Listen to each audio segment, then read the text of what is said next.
আচ্ছা ভাই, এখানে টোটো গাড়ি ফাড়ি পাওয়া যায় না ভাই? না না, কোথায় যাবো? কোথায় যাবো তো এখন বাড়ি। ও আচ্ছা, চলে যাও, হেঁটে হেঁটে গাড়ি পাওয়া যায় না। বলছি অটোর গুলাও চলে না এইদিকে? কিচ্ছু চলছে না এখন, এই 5-6 দিন থেকে সব চারিদিকে বান বন্যা হয়েছে তো সেই জন্য। ও এইদিকেই বান বন্যা হইলো বড়, আমাদের ওইদিকে তো কই হইলো না। তোমাদের এদিকে হয়নি? না না, হয়নি। তাহলে চলে যাও, আবার কি করবা? একে একবার জিজ্ঞেস কর দেখিনি কি জিজ্ঞেস করবো? এমএলএ সাহেবের চরিত্রের সম্বন্ধে। ঠিকই মনে করিয়ে দিছে তুমি। কি হলো, কি গুদুর গুদুর করছো? বলছি ভাই, তোমার এখানেই বাড়ি নাকি? হ্যাঁ, এরই বাড়ি। কেন, কি হয়েছে কি? বলছি এমএলএ সাহেব লোকটাকে এরকম। এই বড়া, কার কথা জিজ্ঞেস করছি রে বড়া? কি হলো ভাই?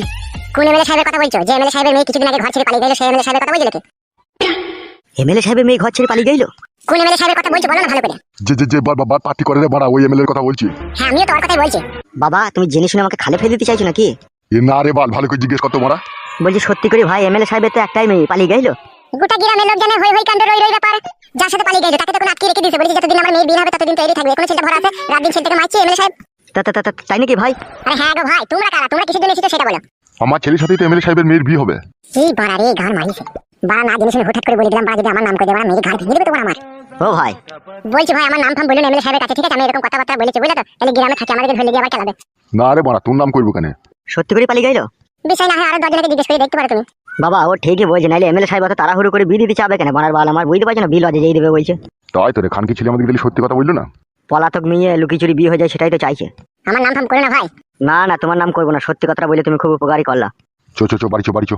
আমি পলাতক মেয়েকে বিয়ে করবো না বাবা। করা তো উচিত নয়। নামেই তোমার সাথে বিয়ে হবে, কিন্তু মূল অন্য জনের কাছে পড়ে থাকবে মেয়েটার। ঠিকই বলছে বাবা ও। বাই যাও ভাই, বাইরে চিন্তা ভাবনা করো, কি করবা কি না করবা। বালে চিন্তা ভাবনা আবার কি রে বড়া? আমি কি টাকা পয়সা নিয়ে বসে আছি নাকি? বিয়ে দুবো বলেছি, বিয়ে হবে না বড়া ওইসব বালের মেয়ের সাথে। মেয়ের কি অভাব নাকি? মেলা মেয়ে আছে। ঠিকই বলছে বাবা, চলো বাড়ি চলো। হ্যাঁ হ্যাঁ, চহাট।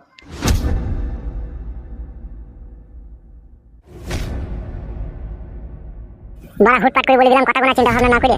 কি হবে বাড়া এখন? যা হবে হোক বাড়া, এমএলএ সাহেবের বউকে দিয়ে সত্যি কথাটা বলে দেবো, তোমার স্বামী আমার শাশুড়ির সাথে লটঘট করছে।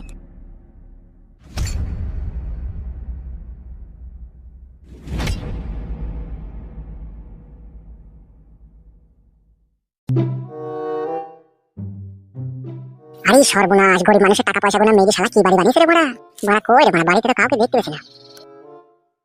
কে ওই ঘরে? কি ব্যাপার? কি আপনি? কাকে দরকার? আরে বড়া, শালা একটা বয়স্ক লোক হয়ে কিরকম একটা হাইব্রিড মাল দেখে দিয়েছে বলে দেখিনি ঘরে। হ্যাঁ, কি হলো? কি ভাবছেন? বলছি তুমি আমাদের এমএলএ সাহেবের স্ত্রী তো নাকি? তা কি হয়েছে?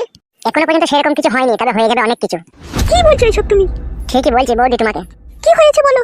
এটা তোমার আর আমার পার্সোনাল কথা, কাউকে বললে হবে না কিন্তু বৌদি। না না, বলবো না। কি বলো তো? ওই মাথায় হাত দিয়ে বলো তো, কাউকে বলবো না। এমনকি তোমার স্বামীকে বলতে পারবো না যে আমি এসে তোমাকে এই কথাগুলো বলেছি। বেশ ঠিক আছে, মাথায় হাত দিয়ে বলছি কাউকে বলবো না, এবার বলো। আমাদের পাড়াতে একটা মেয়ে আছে, সেই মেয়েটার নাম হচ্ছে নারকেল বেগম, আর সেই মেয়েটাকে এমএলএ সাহেব ভালোবাসছে। হ্যাঁ বৌদি, যা সত্যি তাই বললাম, তুমি মন খারাপ করো না। আর আমি যে তোমাকে এই কথাটা বলতে সেটাও যেন বলো না, তুমি তোমার স্বামীকে গোপনে গোপনে সামলিয়ে নেবে। তুমি সত্যি করে বলছো আমার স্বামী ওই মেয়েটার সাথে প্রেম ভালোবাসা করছে? মা কালী দিবি বলছি বৌদি, বিশ্বাস করো। ঠিক আছে, বাড়ি আসুক, তারপরে ব্যবস্থা হচ্ছে। আমি হয়তো ভাবতাম এমএলএ সাহেবের ঘরে মনে হয় চিমসি টুকসানো বউ আছে, সেই জন্য পরের বইয়ের দিকে নজর দেয়। কিন্তু কাশ্মীরি আপেলের মতো এরকম লাল টকটকে ঘরে বউ আছে আমি তো ভাবতেই পারিনি। এইগুলো ঝাড়া অন্যায়, ঘরে এত সুন্দর বউ থেকে পরকিয়া করা এগুলো বিশাল অন্যায়। শুধু বাড়ি আসতে দাও, তারপরে দেখো। বৌদি তুমি এত সুন্দর দেখতে, এত সুন্দর রূপ চেহারা, তোমার নামটা কি গো বৌদি? আমার নাম হচ্ছে পাকান বেগম। সত্যি যেমন নাম তেমন রূপ চেহারা তোমার। আমি কি দেখতে খারাপ ভাই বলো তো? বাবারে, কথা বলাও পাপ বৌদি। তোমার মতো এরকম বউ যদি আমার ঘরে থাকতো, আমি 3 বার বইয়ের পা ধুয়ে পানি খেতাম। আর এমএলএ সাহেব এত সুন্দর একটা ঘরে বউ রেখে দিয়ে ঘুষ কুমড়োর প্রেমে পড়েছি। আজ বাদে কাল মেয়ের বিয়ে হতে চললো, ও যদি এরকম চরিত্রহীন হয় তাহলে মেয়েটার বিয়ে হবে? আর আমার প্রচন্ড কষ্ট হচ্ছে বৌদি তোমাকে দেখে। তোমার মতো এরকম যার ঘরে বউ আছে সে কিনা পরপুরুষ মহিলার প্রেমে পড়ছে গো। শুধু বাড়ি আসতে দাও তাকে।